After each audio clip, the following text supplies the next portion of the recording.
अब हम आपको एक्सरसाइज 4E का क्वेश्चन नंबर 13 बताते हैं। क्वेश्चन नंबर 13 क्या है कि यदि समीकरण के एक्स स्क्वायर प्लस का के माइनस का 1 है ना, ब्रैकेट में लिखा हुआ है, इंटू में एक्स माइनस के 1 बराबर 0 के मूल समान हो तो हमको के का मान निकालना है। किस प्रकार से करेंगे? तो हमारे पास समीकरण ये है, ठीक है ना, के एक्स स्क्वायर प्लस का के है ना, ब्रैकेट में के माइनस के 1 इंटू में एक्स माइनस के 1 बराबर 0। तो सबसे पहले हम क्या करते हैं, इसकी हम कंपेयर कराएंगे द्विघात समीकरण से।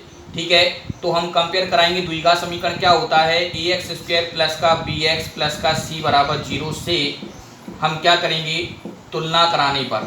ठीक है, तुलना कराने पर तो आप लोग पूरा यहाँ पे लिखेंगे कि समीकरण की तुलना A X square plus B X plus C equal to 0 से कराने पर। तो बताइए ए का मान कितना आ जाएगा, के आ गया, बी का मान कितना आ गया, के माइनस का 1, और सी का मान कितना आ गया, माइनस का 1। ओके बेटा, ए का मान के, बी का मान के माइनस का 1 और सी का मान माइनस के 1। ठीक है, अब सवाल में क्या कह रहा है कि मूल कैसे हैं, समान हैं। मूल कैसे हैं, समान हैं। तो हम यहाँ पे लिख देंगे मूल समान है। ठीक है, ये किसका साइन होता है, चौकी का साइन होता है। मूल समान है इसलिए क्या होगा, ये कंडीशन होती है कि बी स्क्वायर माइनस 4ac किसके बराबर होगा, 0 के बराबर होगा। यदि द्विघात समीकरण के यदि मूल बराबर हैं, है ना, मूल समान हैं या बराबर हैं, तो कंडीशन होती है, इसलिए है ना, ये चौकी का निशान है, मूल समान है इसलिए बी स्क्वायर माइनस 4ac बराबर क्या होगा, 0। ये कंडीशन आपको लगाना है जब मूल समान हो। ठीक है, तो बताइएगा बी का मान कितना है, बी का मान है के माइनस का 1, पावर 2 कर देंगे, माइनस 4 इंटू में ए का मान कितना है, ए का मान बता दीजिए के इंटू सी का मान कितना है, माइनस के 1 बराबर में 0।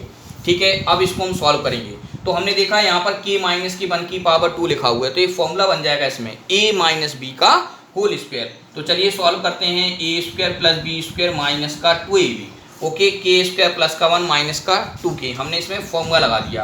अब क्या करेंगे, माइनस माइनस क्या होता है, प्लस, तो प्लस का साइन हो जाएगा, 4 का k में गुणा कर देंगे, 4k हो गया, बराबर में कितना हो गया, 0।